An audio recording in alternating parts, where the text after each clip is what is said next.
My name is Nitashia Johnson, and I'm a multimedia artist, and that consists of my graphic design, video, photography, and visual artwork. I actually grew up in Dallas, Texas, and I moved around a lot. And the first memory I had was in West Dallas, and from there, you know, lots of things were going on throughout my youth, and I met a lot of good people, a lot of bad people, but there were good people who really set out to guide me down the right path and, you know, help me with my creative career. So what got me interested in making was, seriously, even though my mom wasn't in my life consistently, she actually came one day when I was very young and picked up me and another sibling to hit the town, right? So we were on public transportation and I saw her doodling. She was drawing the back of people's heads on the bus. And I was really inspired by that and I really loved it. So after that moment on, I started to create. And that seed was planted in me, and I feel like everyone else that came after really just watered that seed for me. And I met a teacher in junior high school. Her name was Mrs. Grisby, and she really believed in me. She worked with me an entire year to help build my portfolio. And when I built my portfolio, I was able to apply to Booker T. Washington, and I later got in. So I started out drawing. I was really inspired by my mom, you know, that seed that she planted. And then I met teachers along the way that were really supportive of my 2D design work, my visual arts work, and that really made me proud. I wanted to take photography freshman year in high school, but I just couldn't afford it, and I felt really, really bad about that. But I kept up with my creative practice as far as 2D design and, you know, drawing. And when I got to college, I was able to take intro to photography. And I met Susan K. Grant, who is a great photographer and teacher. And she was just another person on that path to help me water that seed. After I graduated from Booker T, I went to Texas Women's University. And it's a small university and I love it. And I was able to really discover myself and learn about who I was as an artist and as a woman. After I finished at Texas Women's University, I actually took a few years off and saved up money working in corporate, which was really rough for me as an artist, but I took some time off, saved up, and then I applied to RISD. I got in and I relocated in 2014 to go up there to this beautiful state to study in the teaching and arts program. So I really learned so much there, and I walked away with my degree in teaching art and design education. The work that I was making in college, it's completely different from what I'm doing now. Now, don't get me wrong, I was working on like 2D design stuff still, but I kind of moved on to this like digital space, right? So I really fell in love with graphic design, and I fell in love with photography because I had the opportunity to do it, and I merged those two things together. And by merging those things together, it really helped me figure out this new love that I had formed for storytelling. And with storytelling came the connections with other people. Well, storytelling is very important to me because I get to meet lots of people. That's first and foremost. I love making connections. On top of that, I mean, we all have a history on this earth, and it's important to express ourselves in order to form this like ball of unity and to resonate with one another. Because we really can't change the world if we don't connect, seriously. So I felt that, hey, you know, I have these skills, you know, and I love meeting people. Why not combine them and shine light on the beautiful people I meet? Because, you know, once again, we're only here for a season, you know, and life is fleeting, and it's important to spread as much positivity and love while on this earth. So I really see storytelling as something that really honors my creativity and at the same time honors the subjects that I work with. I love working with people who want to spread positivity in this world.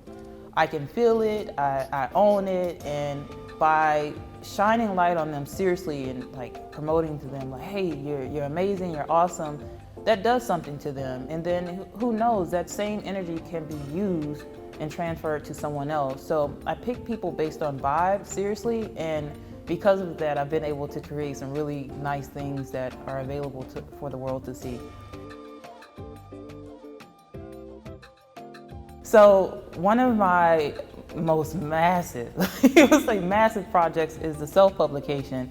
And it's a project I've been working on for the last 4 years, seriously. And I've worked with over 28 people. within the Black community to help them tell their stories, because their stories are very beautiful. And how this project started, I was at RISD, it was the Rhode Island School of Design, and I was away from home, and I noticed lots of, harsh media being shared about colorism, and it seemed to be so much tension within the community. And that really bothered me. So I would collect those degrading memes that I found online about people in the community, and I would share them on my Facebook page, hoping that others would agree with me how bad they were. I didn't know exactly what I wanted to do when I was at RISD, but I knew I wanted to do something, and I was really encouraged by one of my peers, like, hey, you have these talents, you've been doing photography and design, combining them. How about you do something to tackle these issues? I didn't do anything right away because I was still coming up with an idea, but a year after I graduated, I decided to create a book project centered around Black women and their natural hair. But as I met these women, their stories really resonated with me, and I was like, you know what? It's not just about their hair and their physical appearance. It's about their really deep stories and how it can impact other women in the world. From there, the project grew, and I started working with men and other people in the community as well. And it's just become this massive project, and I've met so many great people. And it's an exhibit series, it's a book series, it's a video series, and it's something that I truly adore because I love all of the people that I've worked with so far.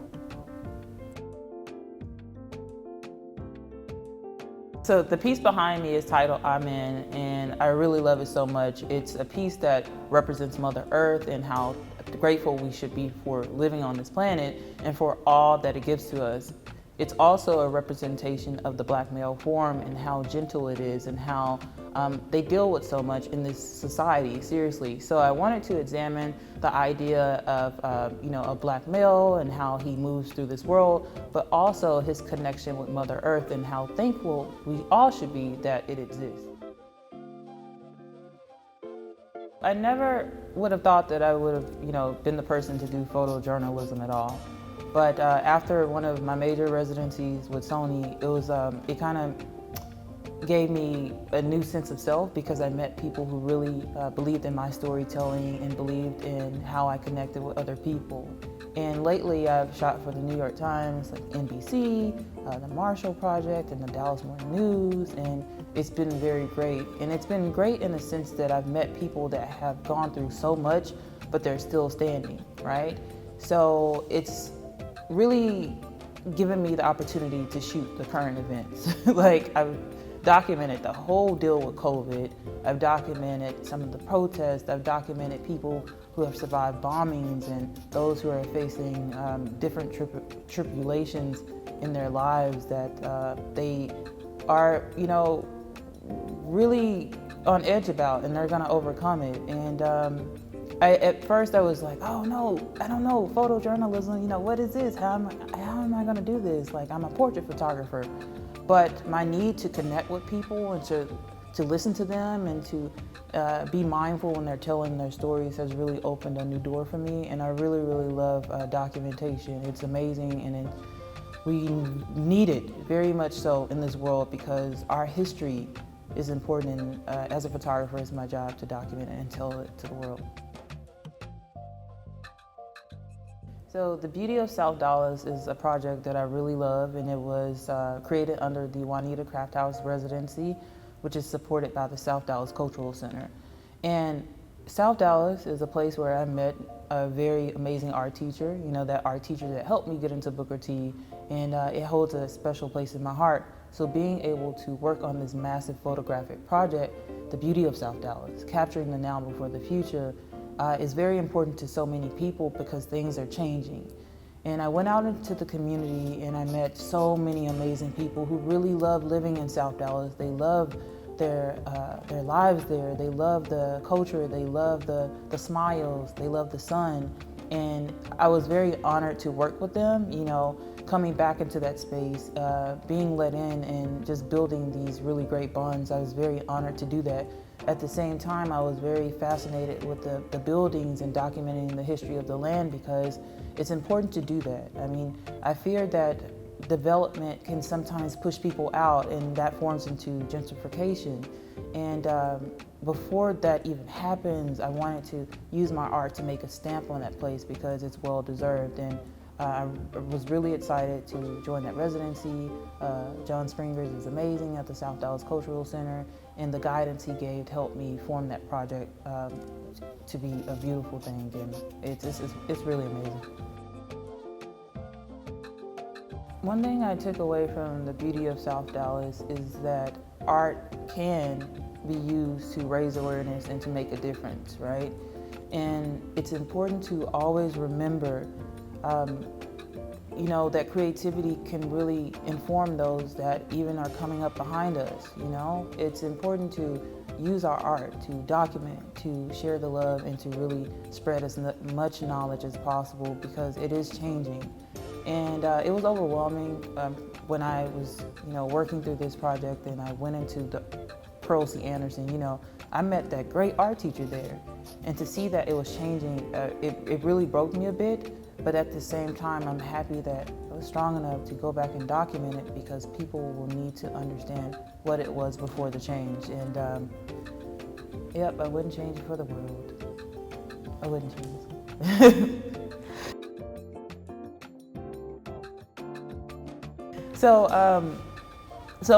currently, in my future, I plan to really start up the SMART project because I love helping the youth, and I really want to help the young teenage kids like really dive into their creativity, to spread it around the world, and so that they can be the next generation of artists who really care about the planet and can save it, because we need love and art to really do that job. I plan to, you know, do one more volume of the self-publication, then after that, like a mini documentary, and I'm so excited about that, and I will be revisiting a few participants that were in the past volumes to make that happen. I have another book project in the future. In the next 2 years, I'm gonna do that is centered around artists loving who they are, no matter if it's weird or not. And then, you know, I plan to keep teaching and just using my art to change the world the best way I see fit, because we need it. And for all of the other artists out there doing this work, you all are simply amazing. I wanted to say that. So in the next 5 years, I just want to keep creating to help shine light on our beautiful planet and the people.